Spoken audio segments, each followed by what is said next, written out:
Hello, ladies and gentlemen. My name is Kurt. Welcome back to Kerbal Space Program. That's it. No more tutorials or test flights or anything. We're gonna jump right back into our own game and get on with what we had set out to do. You'll remember in the last version, 0.19, they added rover wheels and things like that, and we successfully landed a rover, a pre-made design that they supply to you on Duna. And I said, well, now I would like to perhaps put a rover on the moon, much like they did in the Apollo program, so I believe that is what we are going to do today. And also, remember how I said maybe most of my rocket designs are a little bit too complicated for their own good? Well, I'll show you what I built. I call it the Pancake Rover. The whole thing about my ships being too complicated, I might have to work on that still. Still, perhaps a little bit of a personal problem. But here we go. This is what I've built, obviously on top of what has become a fairly standard lifting rocket here. We've got our kind of get out of the atmosphere stage, as I call it. I've decided to go with the 3 main engines. We had kind of a weird issue the last time, where we had solid rocket boosters destroy our 2 external fuel tanks, and we still made it to orbit and still made it to Duna and on with our mission. So this part is slightly more simple, so hopefully that works.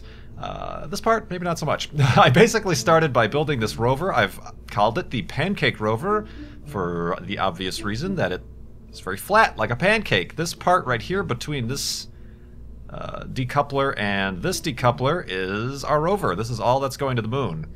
I have gone with somewhat of a sky crane-like design. No need for parachutes because we're going to the moon, obviously, but this stage right here with all of these engines, probably too many engines to be honest with you, but with all of these engines is going to take us down to the surface of the moon. We will land and hopefully not be too top heavy to tip over. And then I will disconnect and then fly this stage. Well, actually, now that I consider it, well, that might still work. I'm trying to decide if I should put just a robotic.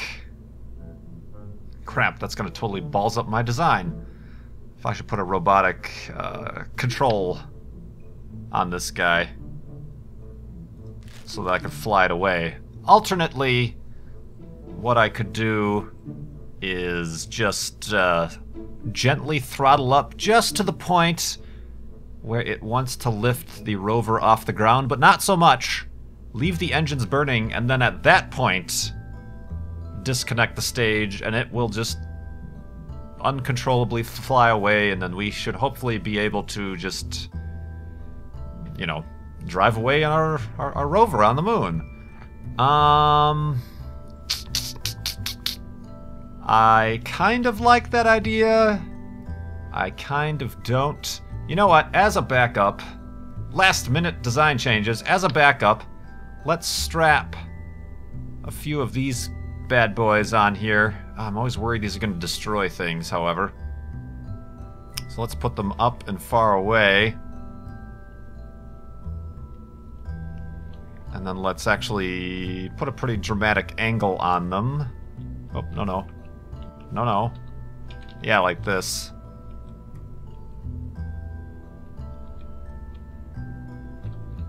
Like that. Alright, so as a last measure, these guys will... I'll put them in their own state. Well, no, I actually need them to be in this stage. 6.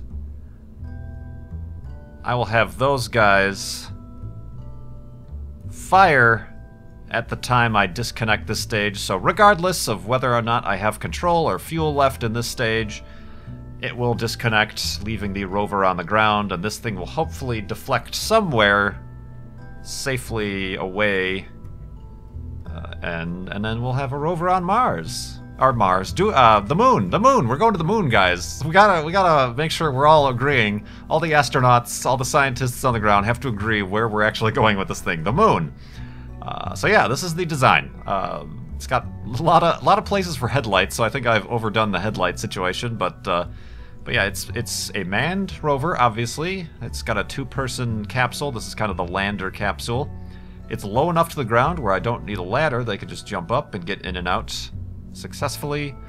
It's the 6-wheel design. The inside wheel is a little bit brought into the inside, which increases the turning radius, which is already probably going to be pretty crappy given the wide tire footprint, wheel footprint, whatever. But yeah, I say we just give it a shot.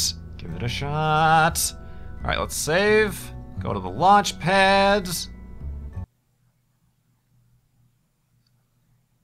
We have Dudrin and Ronnie Kerbin on board. Oh, this just it doesn't seem very aerodynamically safe. As we've said, aerodynamics really don't play too much of a role aside from just the atmospheric pressure through the atmosphere. The atmospheric pressure through the atmosphere, you know, making it more difficult on the thrust of your rocket. But I did add my patented nose cone that will fly away once I lose these stages. But let's check, first of all, on the position of our moon. Yeah, that's fine. Really doesn't matter. Let me actually... The sun is setting.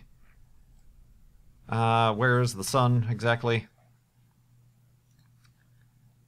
We should be alright. A sunset, a beautiful sunset launch here at Kerbal Space Center. Dudrin is a happy guy. So is Ronnie. They're ready to go. This is going to be our view when we are driving on the moon. It's unobstructed by anything. It's a grand view, right, Dudrin and Ronnie? Yep, it is. Indeed. So, we've got our throttle up, we've got our fine-tune controls on, we've got our SAS on. What else do I need to do? I don't think anything else. I could... Let me lock the gimbal of my booster engines. That's just something I've been doing. It makes controlling a little bit easier and less wobbly back and forth. But to the moon with the Pancake Rover 1 in 5, 4, 3, 2, 1. Dudrin's so happy. Let's go! Woo! Dudrin. Oh, now they've got the G-forces on their faces. G-forces on their faces. So far, despite our very gangly upper stage, we are going fine in an upward direction. We're going to throttle down a little bit because we are going through the thick part of the atmosphere and we don't want to overdo it, wasting fuel. Very nice. Things are holding together. I liberally applied the struts. We are starting to tilt in the wrong direction, so I'm going to fix that by pitching to the right just ever so slightly. I don't want to really do a full-on gravity turn just yet. Alright, we're past 200 meters a second. That's a little bit fast. I want to do that after I disconnect. Alright, and I'm going to start a little bit more of a gradual gravity turn, turning on the SAS because we're going to lose our stages, and watch the nose cone. Very nice stage separation. Now I will throttle up. Perfect, perfect. And I will tilt over slowly to about the 45-degree mark, kind of going off course there. We want to stay on the 90-degree mark because that is where the moon is. Easy, Dudrin. Eye on the controls. Okay, hold that. Hold that. 45 degrees. That's good. Let's take a look at what our trajectory is. Not bad, not bad.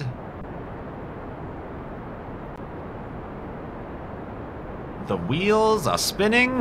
Oh, because the keys are mapped to WASD. Hopefully that doesn't create any sort of torquing effects. I never really thought about that. Doing alright on fuel. Let's check our trajectory. We could probably ever so slightly just pitch over just a little bit. Oh, let's stay on the 90. Alright, that might have been too much pitch, but right there. Good job. Yep. You guys are going to space. Throttle down a little bit more. We're out of the thickest part of the atmosphere, so we don't need to worry about it. Throttle down a lot more. Pitch over to match pretty much the direction we're heading. Very nice. This might actually work. Look at those guys. They're like, ah, what is going on?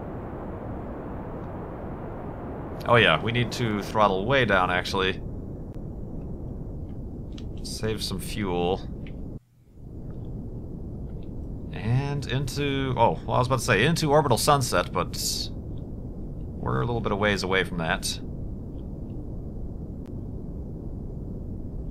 Can hopefully use this stage to get into orbit, because that is a nice, powerful rocket that we have there. Alright, I'm going to throttle off.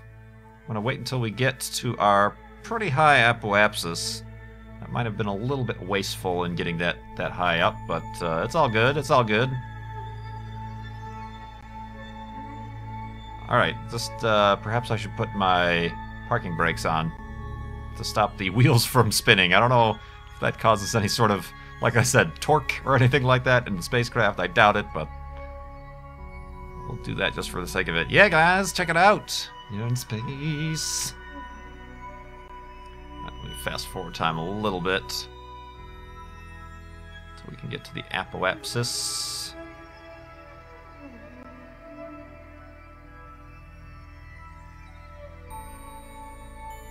About 20 seconds, 15 seconds out. That's when I should start my burn. Yeah, right about now, probably. Good idea. We don't need that much. This is a powerful, powerful rocket.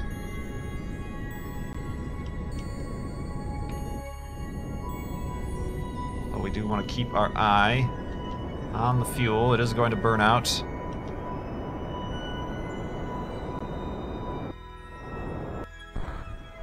Okay, very nice. There that goes.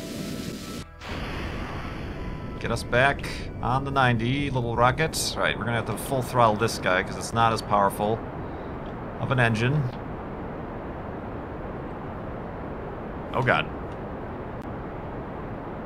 Come on, get us to orbit. That was a little bit planned poorly, I think.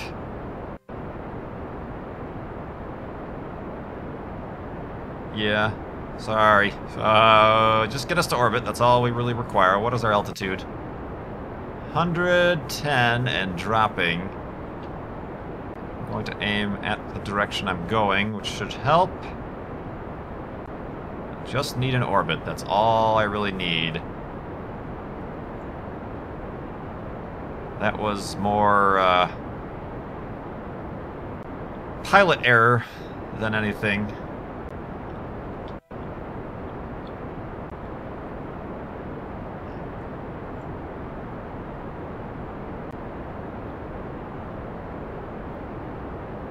Alright, where's that orbit? Alright, got an orbit. We gotta get that above 70,000.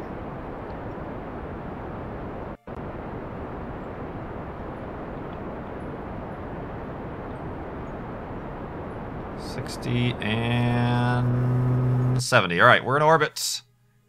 Set a very inefficient one, but we're in orbit. And we have a half fuel tank. That's concerning.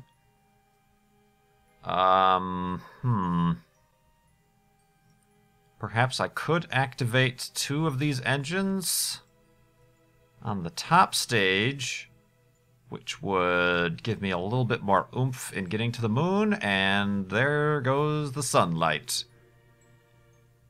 We've got plenty of batteries. Alright, let's plan our orbit to the moon. I think we already missed our chance to do it on this attempt, right? Maybe not. I mean, I suppose theoretically, if I were to... Oh, that's coming up really quick. I would have to do it like right here. Alright, quickly now, Kurt.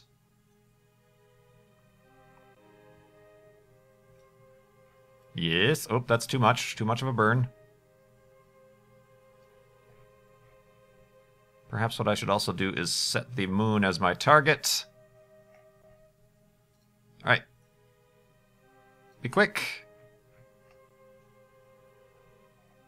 I'm not going to worry about going to the moon station. I don't really even have a... What's the periapsis there? That's pretty good. And that's coming up in... Too soon. Too soon. Alright, let's... Just for the sake of it, oh gosh, I can't see! I can't see! Let's activate these two engines to give us a little bit more oomph. And then...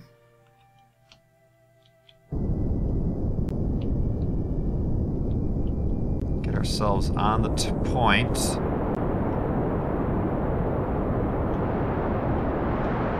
Alright.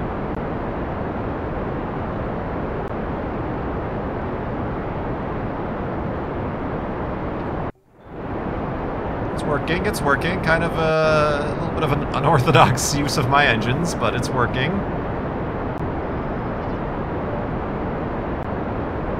Wasn't anticipating having to use the fuel in the lander stage all that quickly.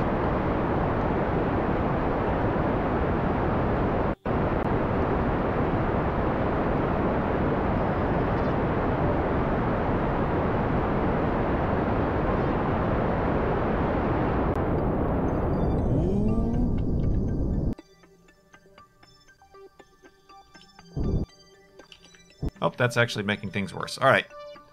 Okay, alright. Well, we're at least on an intersect with the moon. We will decide what to do from there. We are a little bit off. Let's see if we can't add a quick maneuver.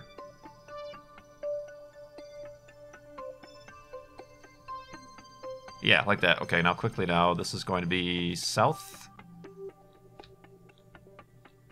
Oh, that's north. Damn. Alright, quick, do a flip.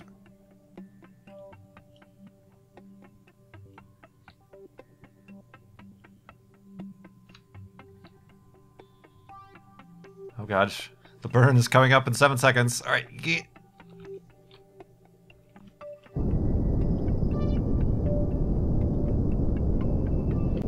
There we go. Alright. So we've brought our nodes down to 0 degrees. That gave us a little bit more of a straight-on intersect with the moon. I wonder if... How much RCS fuel do I have?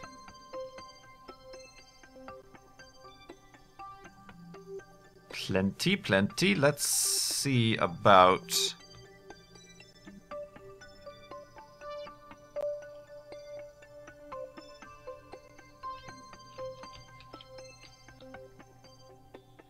Just very gently.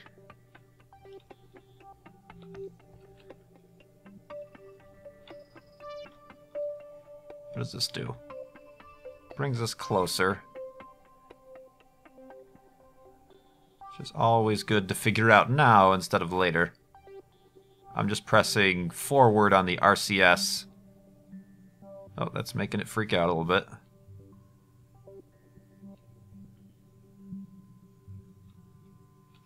Alright, stop freaking out, computer. Alright, that's fine. I'll live with that. Alright, so I will, there was that flashing again. I will check... Not too much fuel there. How much fuel on the top? Oh.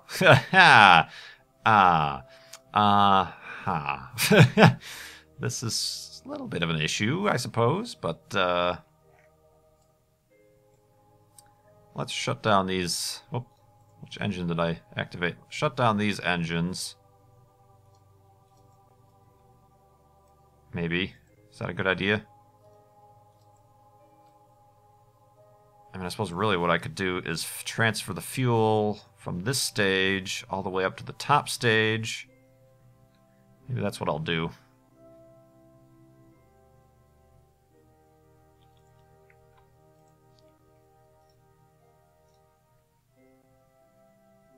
might as well, right? And then I can ditch this stage, which I have now learned is way underpowered and underfueled. Which would be this. Yep, alright, let's do that. See you later. Have a good day. You're probably going to follow closely behind, but okay, now we are...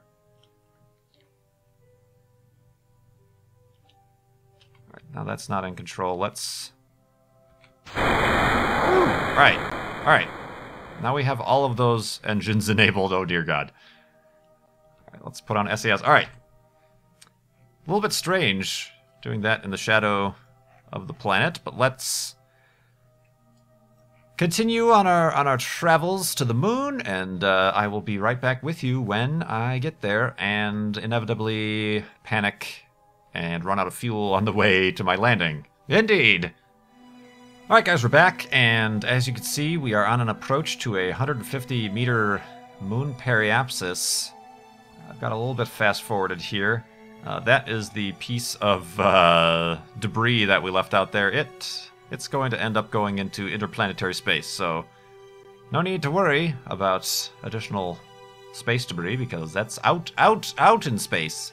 Trying to decide... I have to go into an orbit. I don't think there's any way around it. A direct landing would be way too fast and use way too much fuel, so let me go into an orbit. Unfortunately, a small design flaw is that if I do get low on fuel, I have no method, if I were to want to meet up with the Munar orbital station to refuel, no method of connecting. A little bit of an oversight there. I should have put a docking port maybe right there or something like that. Perhaps next time. There is a docking port on the top of the crew hatch, but that will do me no good because there's no fuel tank. So there would be nothing to fuel. So, okay. Keeping that in mind, let's plan our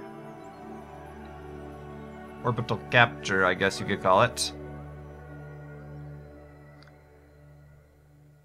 I would prefer to land somewhere where it's sunny on the moon. That would be nice. That looks a 270 meters per second burn. I think I will be able to do that, everybody. I think that will be just fine and dandy. Maybe I should make it even a little bit... Oh, dang. Maybe I should go even lower, and that will just be the beginning... The beginning of the end. No, the beginning of... Yeah, not 3,000 meters. Of where my landing will come from. Let's make it maybe 10,000. 6... 7... 8... God. 12. Dang! Sure, 11,785. That's what we're going for. Dudrin and Ronnie are still moderately concerned. This is the view they have. It's not too bad, not too bad. Let's get positioned for... Oh, what's going on? Why don't I... Oh, God, because I'm fast-forwarding. Gosh, you noodle. Alright, let's, well, I guess I could fast-forward a little bit closer to the burn time. They're estimating an 8-minute burn, but it doesn't realize that I've activated all 6 of these engines, so I don't think that's what it's going to be.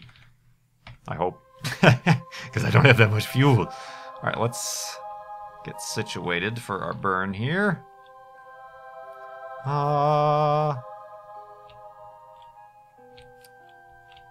Do this within the cockpit. Look at me. Woo, woo. And hold that right there. Very good. Do we have a view of anything? No. Just a few bolts on the outside that are in my view, and that's about it.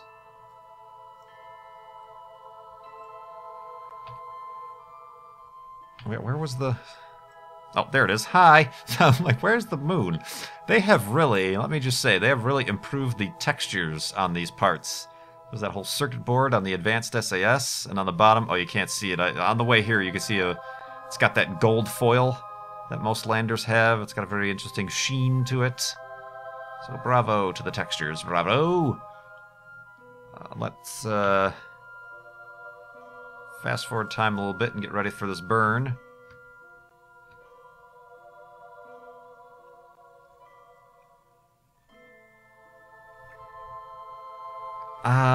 What do you say? We start 30 seconds out? I don't know how powerful this rocket is. Maybe I should start now and just see. Alright, here goes nothing. Oh, yeah, okay. Whoa, it's, interesting. It said like a 6-second burn, but it's very undulaty. I don't know why it is like that. That is a little bit not good for the fact that I'm going to be landing with this thing.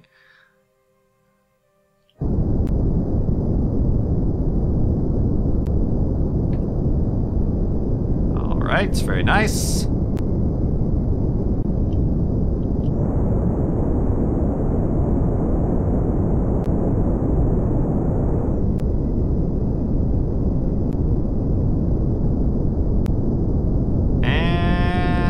Right there.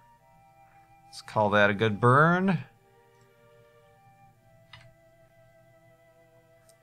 Still got half a tank of fuel left. That should be enough. Ooh, Kerbin rise. Ah, it's nothing. Oh god, no. Oh, oops. Okay, I accidentally started the engine. Sorry. What did I do to my orbit there? Oh gosh. 3,000. That's not good. That's not good at all.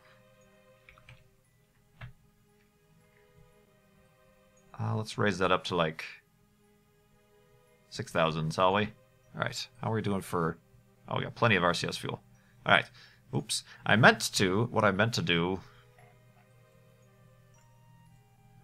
Let's get a very... How do I do that? Yeah. Ooh, picturesque. Ooh. What is this crazy thing these people are sending into the orbit of the moon? Oop. Alright. Pick out a landing zone. Oh, I am going to be going over this. We landed at the mouth of this canyon before. That would be an interesting place to land. This crater, also interesting.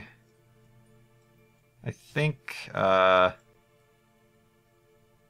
that is where, yeah, that's where the Neil Armstrong, little marker is, so we could theoretically land there, but I don't think that's geologically very interesting.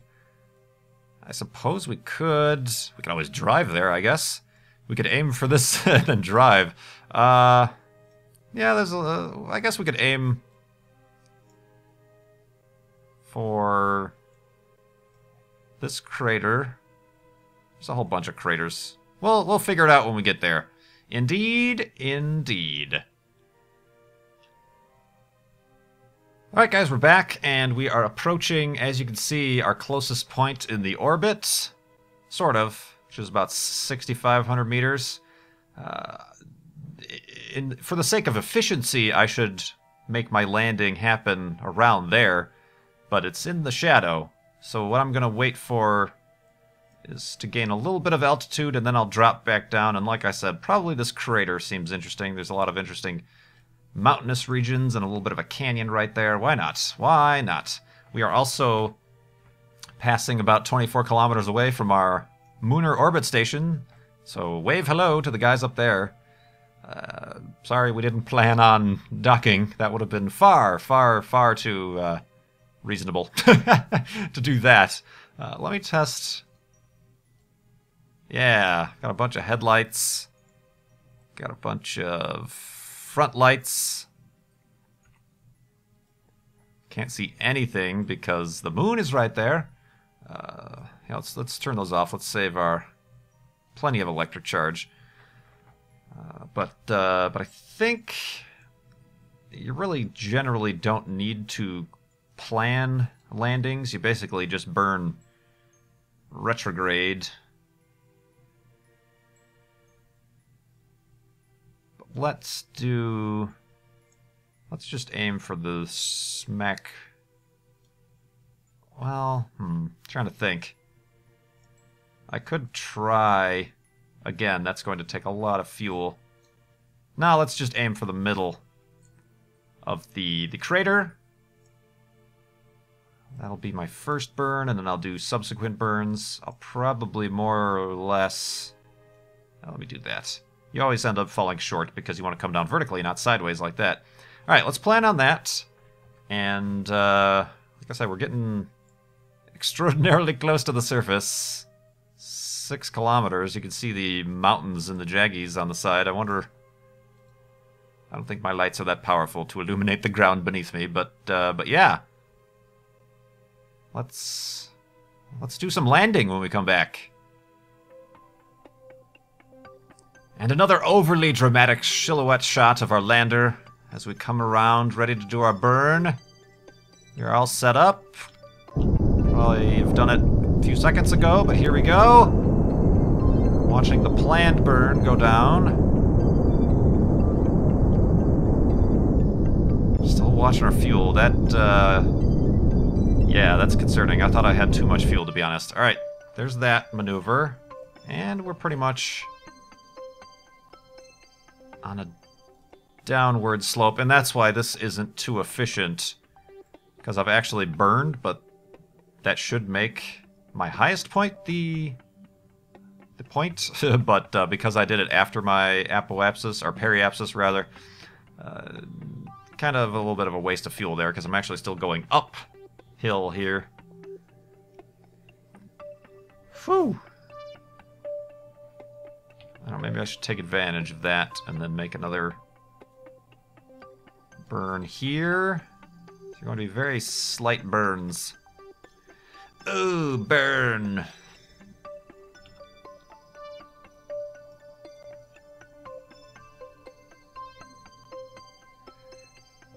A little bit concerned about my fuel situation. I could actually probably... well, I might be able to, in order to conserve fuel and have a little bit more finesse with my throttle, deactivate 2 of those engines. So hopefully that counts. Oh yeah, there's the kind of cool shimmering foil texture that I was talking about before. It's really cool. Oh, gotta burn.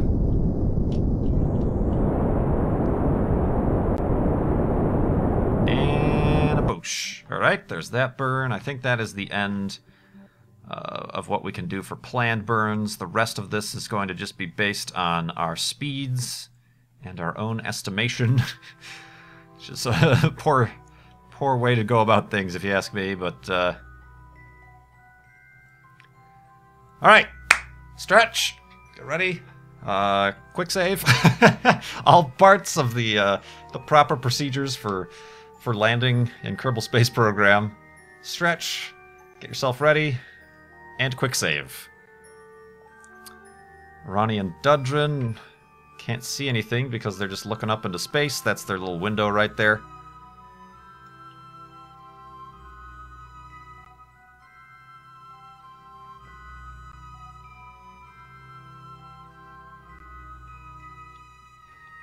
Alright. I do have a bunch of RCS still, so maybe I should...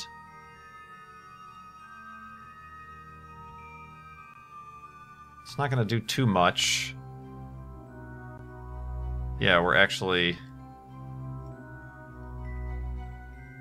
still speeding up. Although it was at a lower speed.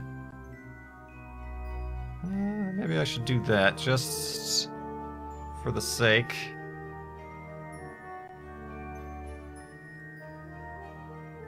There goes the station. They're going to be taking pictures of this for documentation outside their windows.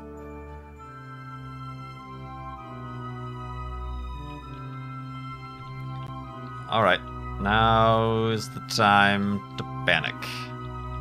Going to... maybe about 8,000? 8,000 meters is a good point to actually start burning and bringing myself vertical. Don't want to do it too soon. Also don't want to do it too late, or we'll end up making our own crater within this crater.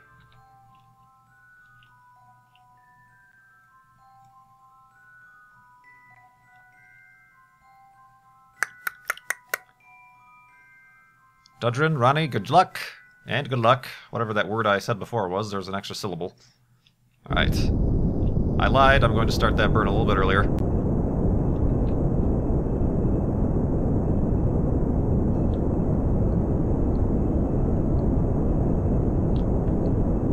Okay, I'm getting some strange rotation there, I don't know why.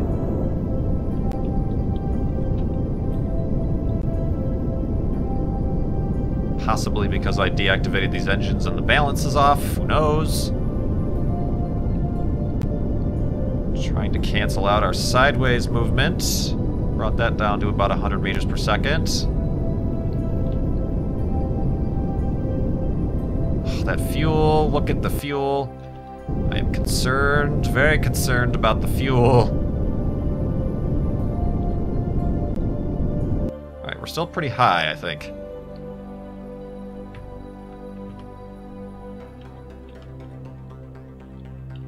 I'm using RCS just to supplement my lack of fuel otherwise. There's the flashing that we get in this version of the game for whatever reason.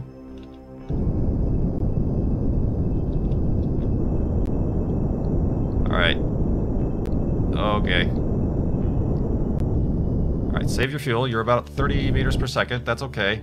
Okay, let's turn off the RCS because it's actually screwing me up. Stay on target.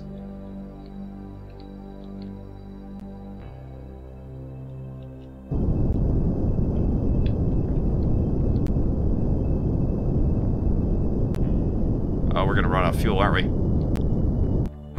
Yep, there it goes. Crap! Okay, hold on, guys. Oh, God. Let's try to land squarely. Ah! That sucks. Damn it all to hell. I don't know what could have done differently there, to be honest with you. Alright, I think what I should probably do is revise my design, definitely put a lot more fuel into that second stage, because I ended up having to use some of my lander stage fuel. If I had that full fuel, I would have been alright, I think. So I think that's what I'll need to do. I'll also, for safety's sake, need to put a docking node somewhere on the spacecraft, so in the occasion I do need a refuel, I can sync up with the Munar orbital refueling station, whatever I called it. Yep, we failed. Damn. I don't think there's anything I could have done with that landing. From my quick save, you know? I had the fuel that I had. There simply wasn't anything I could do. I mean, there's too much speed. And this episode has gone incredibly long. I'd hate to leave it like this, but I can't. You know, I can't start a new mission, and I don't trust the fact that if I load from the quick save, I'll actually have any different outcome. So, I'm afraid I'm going to have to call it here. We lost Ronnie. Who did we lose? Ronnie and Dudrin. Sorry. We'll keep going down the list. We still haven't even gotten KurtJMac yet, so that's just a few names closer to KurtJMac. So, until the next episode, when we try again, my name is Kurt. Thanks for watching. This has been Kerbal Space Program. I will see you next time.